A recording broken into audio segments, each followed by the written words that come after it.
El frío de aquella mañana parecía presagiar que algo extraordinario estaba por suceder en el pequeño hospital de Santa Eulalia. La enfermera Clara, conocida por su dulzura y su dedicación, caminaba por los pasillos con una bandeja de medicamentos, mientras las luces parpadeaban levemente debido a la vieja instalación eléctrica del edificio. ¿Todavía sigues perdiendo el tiempo con ese vegetal?, murmuró una de sus compañeras, mientras reía con otra enfermera. Clara las ignoró, como solía hacer. No porque no dolieran sus palabras, sino porque sentía que aquel hombre, aunque inmóvil y conectado a una máquina, aún respiraba algo más que aire. Llevaba casi 3 meses cuidándolo, desde que lo habían traído sin identificación tras un misterioso accidente de coche en las afueras del pueblo. La prensa no reportó nada. Nadie vino a buscarlo. Para todos, era solo el paciente en la cama 7, un cuerpo más que ocupaba espacio y recursos. Pero Clara lo llamaba señor León. No sabía por qué, pero aquel nombre le parecía digno, fuerte, majestuoso. Cada día, le hablaba.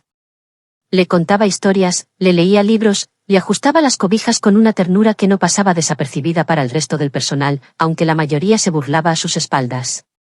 ¿Piensas que va a despertarse por escuchar tus cuentos de hadas?, le decía el jefe de enfermeros, sin ocultar su burla. Ella solo sonreía y respondía, quizás no despierte por eso, pero si lo hace, sabrá que alguien lo esperó. Lo que nadie sabía era que, en el silencio de su mente encerrada, aquel hombre sí escuchaba. Fragmentos. Ecos. Susurros. Y esa voz cálida que cada día lo llamaba León era el ancla que lo sostenía del abismo. Una mañana, mientras Clara acomodaba las flores frescas en el florero junto a la cama, una mano temblorosa se movió. Fue tan leve que apenas si se notó. Pero Clara lo vio. Dejó caer el florero, que estalló en 1000 pedazos. Movió la mano. Gritó, sin importarle que nadie le creyera al principio. Los doctores hicieron pruebas. Dijeron que eran reflejos, nada más. Pero ella no aceptó eso. Continuó hablándole con más fuerza, con más esperanza. Una noche, después del turno, decidió quedarse a su lado. Se sentó en la silla, tomó su mano y le susurró. Si puede oírme, no tiene que tener miedo. Aquí estoy. Estoy con usted. Y entonces, una lágrima rodó por la mejilla del hombre en coma.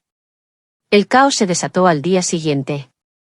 Médicos, especialistas, incluso un representante de un hospital privado de la capital, llegaron sin previo aviso. Algo había despertado el interés de las autoridades médicas. Pero Clara no entendía por qué, hasta que una elegante mujer rubia, con acento extranjero, llegó en un auto negro con vidrios polarizados y un equipo de seguridad. Se presentó como Abigail DeWitt, abogada de una corporación multinacional. En su mano, traía un sobresellado. El paciente en la cama 7, anunció frente al director del hospital, es Alexander V. Hawthorne, heredero y CEO del grupo Hawthorne Global. Desapareció hace 90 días. Su familia ofrecía una recompensa por su paradero. Al parecer, llegó aquí, y nadie hizo nada. Todos enmudecieron. Clara sintió que el suelo bajo sus pies temblaba. ¿Un multimillonario?, susurró una enfermera. La abogada continuó. Y según las grabaciones de las cámaras internas, la única persona que lo trató con dignidad y cuidado en todo este tiempo, fue la señorita Clara Méndez. En ese momento, todas las miradas se clavaron en Clara. Algunas de vergüenza, otras de asombro, y algunas más de envidia. El señor Hawthorne pidió verla, dijo la abogada, mirando a Clara. Ha despertado. Y la primera palabra que pronunció fue, Clara. Ella entró en la habitación con el corazón en un puño. Lo encontró con los ojos abiertos, aún débiles, pero fijos en ella, como si buscara confirmar que era real. ¿Está bien?, le preguntó, conteniendo las lágrimas. Alexander sonrió débilmente. ¿Señor León?, bromeó ella, con la voz temblorosa. Gracias, por no dejarme solo, murmuró él. Los días que siguieron fueron como un torbellino. Prensa, ejecutivos, abogados, y un ejército de asistentes rodeaban al ahora despierto magnate. Pero Alexander no dejaba de preguntar por Clara. Un día, la invitó a pasear por los jardines del hospital. Llevaba un abrigo elegante sobre su cuerpo aún frágil, pero sus ojos tenían una energía renovada. Pude oírte, le dijo. Cada palabra, cada historia, cada gesto. Fue tu voz lo que me mantuvo aquí. Clara se sonrojó, sin saber cómo responder. Estoy organizando mi regreso a Nueva York, continuó él, pero antes quiero ofrecerte algo. No por caridad, ni por deuda. Sino porque eres la única persona que me trató como humano cuando todos me veían como un cadáver. Ella lo miró sorprendida. Quiero que trabajes conmigo, dijo él, tomándola de la mano. Como directora de bienestar en mis fundaciones. Personas como tú, cambian el mundo, aunque el mundo no lo vea. Pero antes de que Clara pudiera responder, una sombra apareció detrás de los arbustos. Era un hombre trajeado, con una expresión fría y calculadora. Clara notó algo extraño en su mirada. Alexander también lo sintió. Señor Hawthorne, dijo el desconocido, me temo que ha olvidado quién está realmente al mando mientras usted duerme. Y no todos están contentos con su despertar. Alexander se tensó. Clara entrecerró los ojos. Lo que parecía un milagro, estaba a punto de convertirse en un juego peligroso de poder, secretos y traición. El hombre trajeado se acercó lentamente, con un paso firme y amenazante. Alexander lo reconoció al instante, era Marcus Lang, su mano derecha en la empresa, pero también el hombre que había estado ganando demasiado poder en su ausencia. Marcus, dijo con voz baja, aún debilitada, pero cargada de desconfianza. ¿Qué haces aquí? Cuidar tus intereses, como siempre, respondió él con una sonrisa fría. Aunque, sinceramente, muchos pensamos que no volverías a abrir los ojos. Fue sorpresivo. Clara notó cómo Alexander apretaba su mano con más fuerza. Su mirada ya no era solo de cansancio, sino de alerta. Había peligro. Algo no estaba bien. ¿Quiénes son, muchos? Preguntó Clara, sin poder contenerse. Marcus giró la cabeza hacia ella, evaluándola de arriba abajo como si fuera una simple pieza fuera de lugar. ¿Y tú eres? Ah, sí. La enfermera que se convirtió en heroína de cuentos de hadas. ¡Qué conmovedor! Ella salvó mi vida, interrumpió Alexander con firmeza. Y merece respeto, más que muchos de los que me rodeaban cuando estaba consciente. Claro, dijo Marcus, alzando las manos con fingida inocencia. Solo vengo a recordarte que, en tu ausencia, la junta directiva tomó decisiones difíciles. Fusionamos Hawthorne Global con Norcent Capital. Tu ausencia, tu silencio, lo tomamos como renuncia tácita. Clara no entendía completamente los términos, pero podía ver en el rostro de Alexander una mezcla de rabia y traición. ¿Fusionaste mi empresa, sin mi firma? Preguntó con la voz quebrada, no de debilidad física, sino de furia contenida. Legalmente, después de 60 días en coma sin declaración oficial, tuvimos derecho a asumir el control interino, explicó Marcus. Y el nuevo acuerdo, ya está en marcha. Tú sabías que estaba vivo, dijo Alexander, con los ojos clavados en él. Lo sabías, ¿verdad? Recibimos informes vagos. Nada concreto. Y, bueno, no quisimos detener el progreso por esperanzas vacías.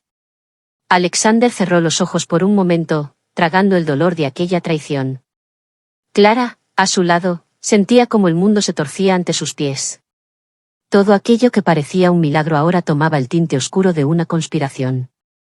Me recuperaré, dijo Alexander con un hilo de voz, pero cada palabra era una promesa. Y cuando lo haga, todo lo que hiciste, será deshecho. Marcus solo sonrió. Espero que sí, dijo con una frialdad inquietante. Aunque, no todos sobreviven a una segunda caída. Y con esa amenaza velada, se marchó. Clara se agachó frente a Alexander. Él estaba pálido, sudando. A pesar del abrigo, temblaba. Necesitas descansar. Esto ha sido demasiado para ti. No, respondió con voz firme. Ahora necesito estar más despierto que nunca. Esa noche, Clara no pudo dormir. Se quedó sentada en la silla junto a su ventana, mirando la luna, pensando en todo lo que había visto y oído. El hombre al que había cuidado durante meses no era solo un paciente. Era el centro de un imperio. Y ese imperio estaba siendo devorado por lobos. Una sensación de responsabilidad la envolvió. No era su mundo, pero estaba involucrada. Lo había visto vulnerable, lo había visto humano. Ahora lo veía amenazado. Y no podía alejarse. Al día siguiente, Alexander la llamó temprano. Necesito tu ayuda, dijo sin rodeos. No solo por gratitud. Te necesito porque eres la única persona en todo este entorno que no quiere nada de mí. Y porque confío en ti. Pero yo no sé nada de empresas, de negocios. Eso se aprende. Lo que no se aprende es la lealtad. La sinceridad. La compasión. Alexander empezó a mover sus hilos en silencio. Contactó con su abogada de confianza, Isabelle Morán, quien había sido desplazada por la administración de Marcus. Isabelle apareció esa misma tarde en el hospital, una mujer elegante, de mirada aguda y pasos rápidos. Necesitamos pruebas, dijo ella, sentándose frente a Clara y Alexander. Correos, grabaciones, documentos firmados sin autorización. Algo que demuestre que Marcus actuó con intención de apropiarse del control. ¿Y si no encontramos nada?, preguntó Clara. Entonces, la única arma será la imagen pública, respondió Isabelle, mirando a Clara. Tú eres el símbolo de su recuperación. Una historia humana, poderosa. Con esa historia y un buen equipo, podemos presionar a la Junta y detener el proceso de fusión, al menos por un tiempo. Clara se sintió abrumada. No había pedido nada de esto. Solo quería ayudar a un hombre que yacía solo en una cama. Y ahora estaba en medio de una guerra de poder. Pero algo en su interior despertó. Una fuerza que no sabía que tenía. Pensó en las veces que la habían menospreciado en el hospital, por ser solo la enfermera. Pensó en cómo nadie había creído que aquel hombre iba a despertar. Y pensó en todo lo que Alexander había perdido, sin poder defenderse. ¿Qué debo hacer?, preguntó finalmente, decidida. Alexander la miró, agradecido, como si viera la luz en medio del naufragio. Habla. Cuenta nuestra historia. No a los medios aún, sino a la gente que me conocía. A quienes me respetaban. Reúne a quienes aún creen en mí. Serás mi voz, mientras yo recupero la mía por completo. Y así comenzó una nueva etapa para Clara. De los pasillos del hospital pasó a las salas de juntas, a los cafés discretos donde antiguos aliados de Alexander accedían a escucharla. Hablaba con pasión, con autenticidad, y poco a poco, empezó a generar algo más que simpatía, empezó a generar confianza. Pero mientras más avanzaban, más crecían las amenazas. Una noche, al regresar a su apartamento, Clara encontró su puerta entreabierta. El aire olía extraño, como a humedad o advertencia. Dentro, todo estaba revuelto. Nada robado. Solo papeles desordenados y un mensaje escrito en el espejo con lápiz labial. No eres parte de este juego. Sal antes de que te entierren con él. Clara retrocedió temblando, pero no huyó. Llamó a Alexander, quien al escucharla, cerró los puños con rabia. Esto se está volviendo personal, dijo él. Y si quieren jugar sucio, no saben con quién se están metiendo. Pero lo que ninguno sabía aún, era que alguien más los observaba desde las sombras. Alguien que conocía el accidente de Alexander, porque no había sido un accidente. Y ese alguien, acababa de llegar a la ciudad, la presencia que los vigilaba no era nueva en la vida de Alexander. Se trataba de alguien que, años atrás, había sido parte del círculo más íntimo de su familia, Elías Romero, un ex socio de su padre que había sido destituido de la Junta por fraude financiero. Nadie volvió a saber de él. Algunos decían que había muerto, otros que se había exiliado en Sudamérica. Pero la verdad era mucho más oscura. Elías había estado siguiendo los pasos de Alexander desde hacía tiempo. Observaba, escuchaba, recopilaba. Sabía del accidente, sabía del coma, y ahora sabía que había despertado. Y eso arruinaba años de preparación. Clara, por su parte, se negaba a ser intimidada. Al día siguiente de recibir la amenaza, regresó al hospital con un cuaderno lleno de notas, contactos y citas programadas. Se había vuelto una pieza clave en el plan de Alexander. Aunque él seguía recuperándose físicamente, su mente estaba despierta y estratégica. Ambos se reunían en secreto cada noche, planificando el siguiente paso. Cada día, Clara conocía mejor el mundo que rodeaba al magnate, sus códigos, sus trampas, y también las lealtades verdaderas. Una tarde, mientras Clara revisaba archivos antiguos en una oficina provisional que le habían habilitado, encontró un documento que no encajaba con el resto. Era un contrato de transferencia de acciones, firmado por Alexander, o al menos con su firma. La fecha era de cuando él aún estaba en coma. Corrió hacia Isabelle, que lo examinó con atención. Su rostro se tornó grave. «Esta firma es falsa», declaró. «Y si esto se usó para validar la fusión con Norcent Capital, entonces podemos deshacerlo todo. Pero necesitamos más. Una cadena de documentos, correos, que prueben que alguien dentro forjó la firma». «Marcus», murmuró Clara. «Él o alguien de su círculo», añadió Isabelle.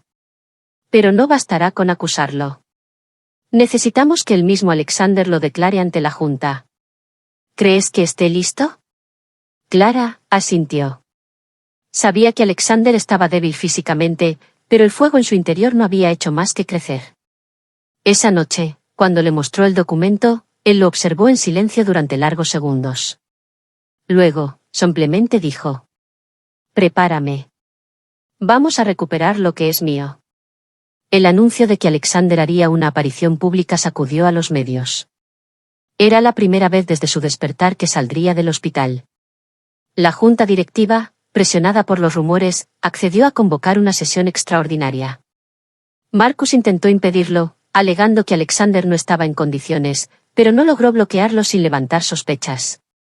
El día de la reunión llegó. Clara ayudó a vestirlo con un traje azul oscuro que le quedaba un poco holgado. Aún no había recuperado completamente su fuerza, pero su porte seguía imponente. Mientras lo peinaban y ajustaban la corbata, Clara notó que sus manos temblaban ligeramente. «¿Estás nervioso?», le preguntó suavemente. Alexander la miró con una sonrisa débil. «No. Estoy furioso. Y eso me mantiene en pie». La junta se celebró en la sede central de Hawthorne Global, un rascacielos de vidrio que se alzaba como una espada en el corazón financiero de la ciudad. La sala de conferencias estaba llena, directivos, abogados, periodistas acreditados y, por supuesto, Marcus, que lo observaba con una mezcla de sorpresa e incomodidad. Alexander entró acompañado de Clara e Isabelle. El murmullo se extendió por la sala como una ola. Nadie esperaba verlo tan firme, tan presente. «Señores», dijo, con voz pausada pero firme. «He venido a reclamar lo que me arrebataron mientras dormía. No con armas. Con pruebas». Clara colocó los documentos sobre la mesa. Isabelle comenzó a explicar punto por punto cómo habían falsificado la firma de Alexander para aprobar una transferencia masiva de acciones. Los miembros de la junta murmuraban, desconcertados. La tensión era palpable. Y en ese momento, Alexander reveló su golpe final. «Además de los documentos falsificados», continuó, «presento una declaración jurada de un testigo interno. Un ex asistente legal que confesó haber sido presionado por Marcus Lang para manipular estos contratos». Las puertas se abrieron, y un joven tembloroso entró. Era Nathan, un asistente de bajo perfil que había trabajado en las sombras durante meses. Con voz quebrada, confirmó todo lo dicho por Alexander. El rostro de Marcus se descompuso. Quiso hablar, pero no pudo articular una palabra. Varios miembros de la junta lo miraban con incredulidad. Otros, con rabia contenida. «Este imperio fue construido con trabajo, visión y principios», continuó Alexander. «No permitiré que sea robado por la codicia de unos cuantos». La sesión fue suspendida entre gritos y reclamos. Pero el mensaje había sido claro: Alexander no solo había regresado con más fuerza que nunca. Esa noche, Clara y él regresaron al hospital. Ambos exhaustos, pero satisfechos. No habían ganado la guerra, pero habían ganado una gran batalla. Mientras lo ayudaba a quitarse la chaqueta, Clara le dijo: «Nunca imaginé terminar metida en una lucha de poder entre multimillonarios». Alexander rió levemente. «Y yo nunca imaginé que una enfermera me salvaría más de una vez». Pero esa calma duró poco. Un mensaje llegó al celular de Clara. Era un vídeo. sin remitente. Lo abrió con cautela. En la pantalla, una toma nocturna desde un auto. Se veía su apartamento, y una figura solitaria que observaba desde la acera. Luego, una voz distorsionada. La próxima vez, no será solo una advertencia. Ella tragó saliva y miró a Alexander. Él comprendió al instante. Elías, dijo en voz baja. El pasado había vuelto. Y esta vez, no todos saldrían ilesos. Los días que siguieron fueron una tormenta. Los medios estallaron con titulares sobre la conspiración corporativa en Hawthorne Global, la recuperación milagrosa del magnate perdido y la heroína inesperada, una enfermera de pueblo con un corazón de acero. Clara, aunque ajena a los focos por naturaleza, se convirtió en el rostro de la integridad y la compasión. A cada paso, recibía cartas, entrevistas, propuestas de editoriales y documentales. Pero nada de eso le importaba. Solo una cosa la mantenía firme: proteger a Alexander. Mientras tanto, las investigaciones contra Marcus Land y varios miembros de la Junta comenzaron a dar frutos. Pruebas ocultas salieron a la luz, correos cifrados fueron interceptados, y uno por uno, los responsables empezaron a caer. Algunos huyeron. Otros, como Marcus, intentaron limpiar su imagen desesperadamente. Pero la verdad ya era un río desbordado que nadie podía contener. Elías, por su parte, se movía en las sombras. Sabía que el reloj jugaba en su contra. La recuperación de Alexander había sido un golpe que no pudo anticipar. Así que apostó todo a una última jugada. Una noche, mientras Clara dormía en una habitación anexa del hospital, Alexander fue secuestrado. Nadie supo cómo. No hubo cámaras activadas, ni testigos. Solo una nota que decía: asterisco asterisco, si lo quieres con vida, ven sola. Sin policía. Sin abogados. Asterisco asterisco. Clara encontró la nota en la cama vacía de Alexander.